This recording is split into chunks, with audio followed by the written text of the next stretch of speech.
Assalamualaikum warahmatullahi wabarakatuh. Salam Rahayu, Sampurasun untuk sedulur Lembuswana Nusantara dimanapun berada. Semoga sedulur selalu diberi kesehatan dan dilancarkan segala urusannya. Ingat ya, sebelum menonton video saya, sediakan kopi serta udut dan gorengannya, dan tonton video saya sampai selesai ya.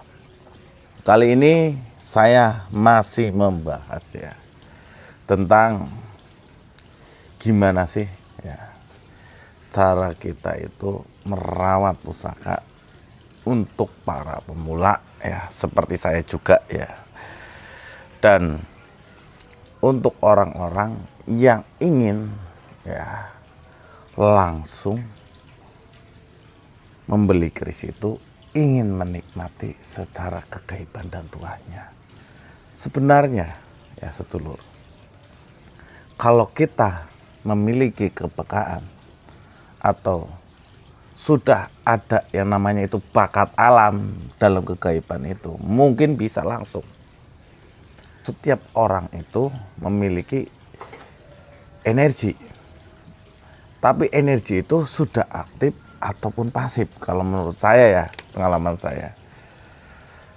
Dan banyak sekali orang yang mengkaji tentang kepekaan ya, mengkaji tentang gimana sih caranya atau membedah misteri kegaiban dari sebuah pusaka, tapi kadang-kadang mereka itu lupa ya, kepekaan terhadap istri, kepekaan terhadap keluarga, kepekaan terhadap anak kita, kepekaan kepada lingkungan, entah itu lingkungannya berbentuk manusia ya, seperti teman-teman kita, atau kepekaan kepada alam semesta ini. Kadang-kadang orang lupa ya.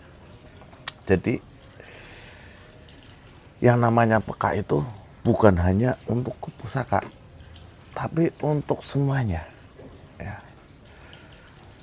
Kalau kita tidak peka terhadap alam ini ya, terus kita merusak alam ini, jadi kebakaran, jadi terjadi yang namanya itu global warming, ataupun kebakaran lahan dan lain sebagainya, atau menebang pohon secara massal ya sedulur, yang rugi ya kita sendiri sebagai manusia ya, karena pohon sudah tidak ada di musim kemarau ya, yang sedang kita alami ini. Biasanya di tempat saya itu tidak ada yang namanya itu kekeringan ya, karena tidak ada yang namanya pohon-pohon besar di tempat saya, jadi ada kekeringan.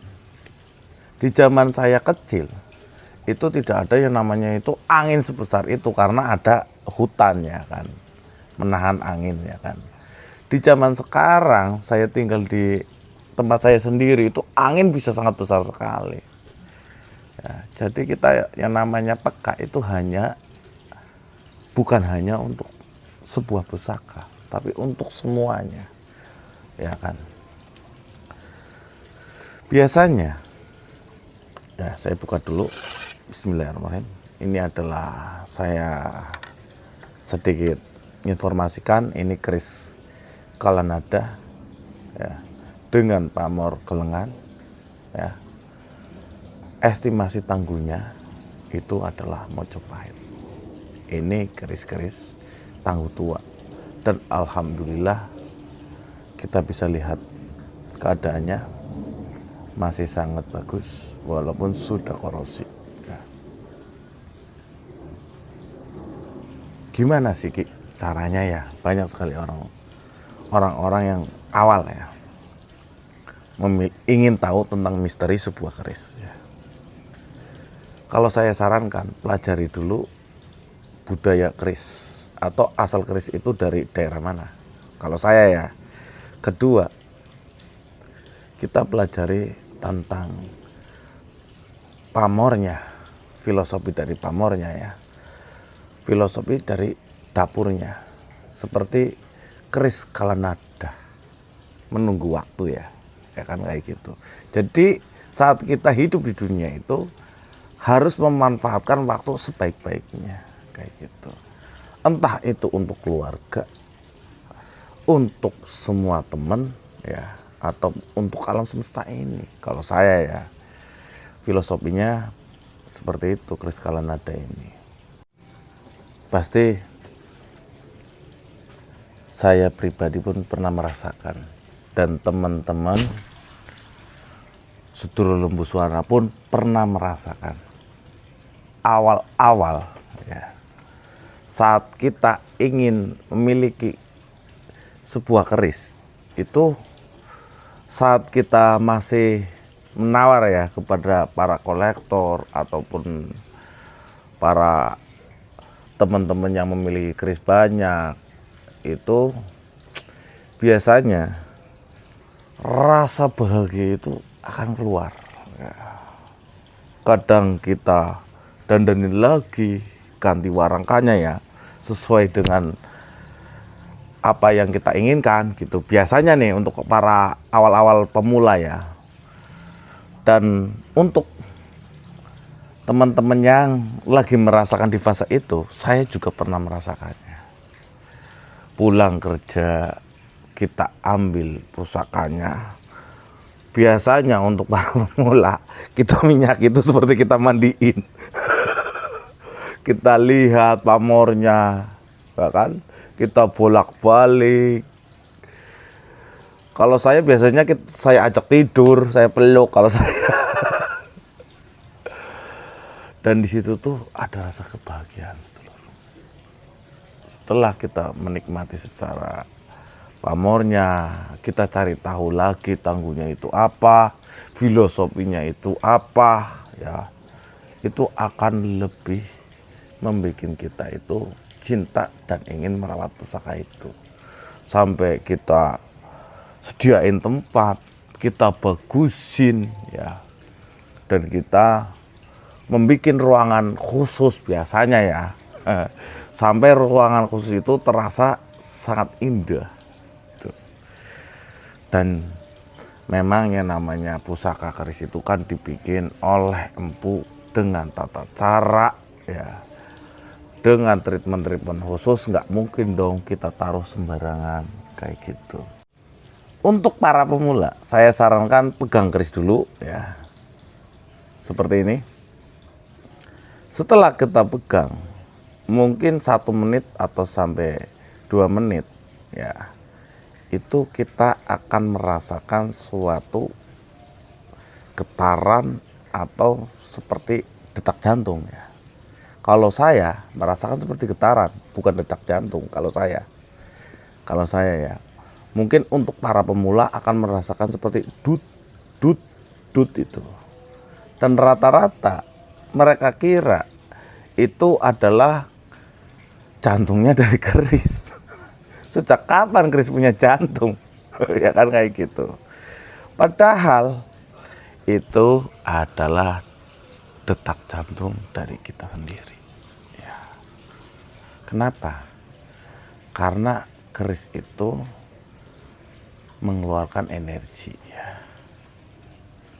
Dan energi dari pusaka itu bisa kita itu menjadi peka, sedulur. Kayak gitulah. Itu untuk para pemula ya. Ya. Ada yang menggunakan seperti ini biasanya.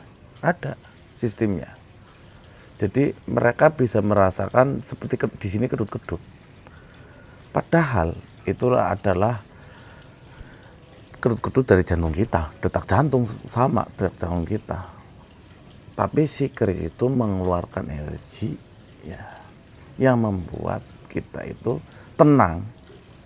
Saat kita tenang, pasti kita bisa merasakan sesuatu yang sangat halus. Gitu. Itu pengalaman pribadi saya, ya. Dan bisa digunakan untuk para pemula, ya. Kalau tanya Kilandak yang pegang keris ya, ntar ketemu kayak orang. Kalau saya, ya ketemu orang, terus saya terkoneksi, saya tanyain. Gitu, sedulur ya. Dan saya akan babar juga ya tentang setelah kita merasakan seperti itu, apalagi Ki? Saya lakukan, panjenengan itu melakukan olah rosok. Olah rosok itu hening. Ya. Oke sedulur ya, tadi tentang kita merasakan energi secara untuk para pemula ya. Kita coba ya, lihat keris ini. Ya. Apa yang kalian rasakan? Kalau saya merasakan keris ini adalah sebuah mahakarya ya.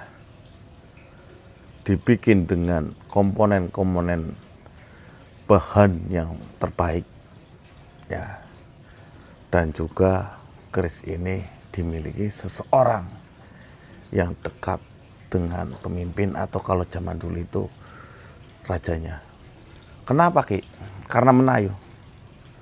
Iya, salah satunya karena menayu. Keduanya, saya membaca buku ya, perkerisan.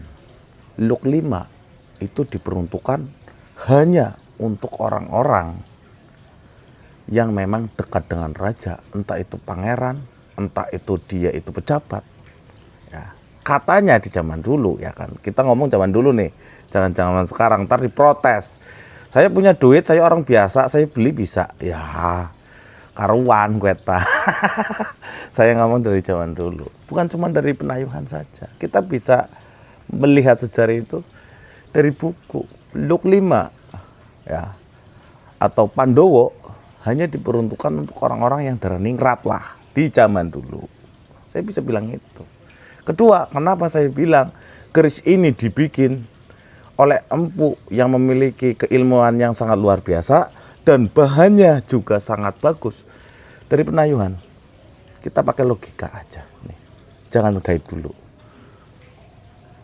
Keris yang bertanggung Majapahit dan masih gagah seperti ini, kalau materialnya itu nggak bagus, pasti udah hancur. Kalau cara bikinnya nggak bagus, pasti udah hancur. Itu kita pakai logika aja, ya kayak gitu. Kita bikin rumah, kita kasih bangunannya itu, pondasinya dan lain sebagainya itu asal-asalan.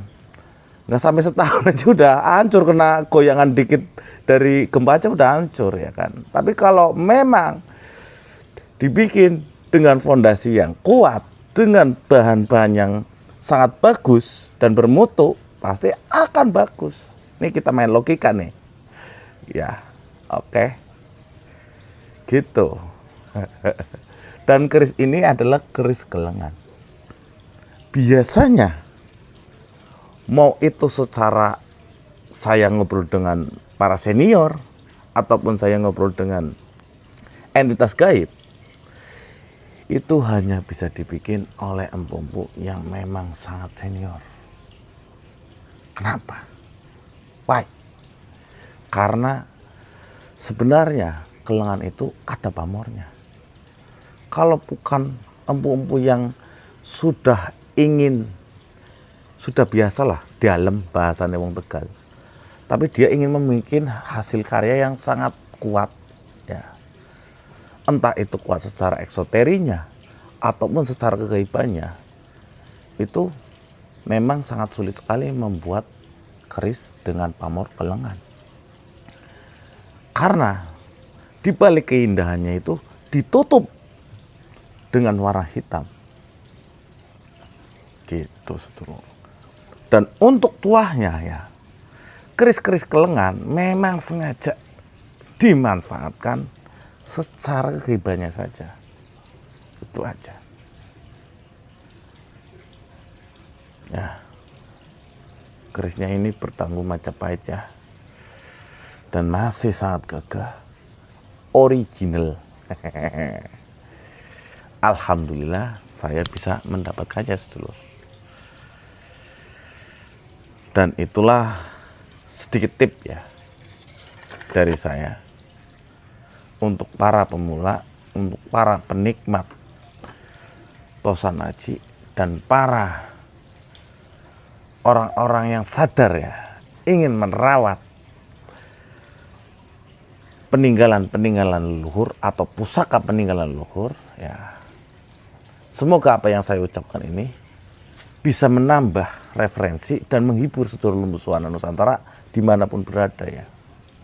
Tapi kita harus ingat sedulur, kita itu makhluk ciptaan Gusti Allah yang paling sempurna ya. Jadi kita adalah pusaka alam semesta ini.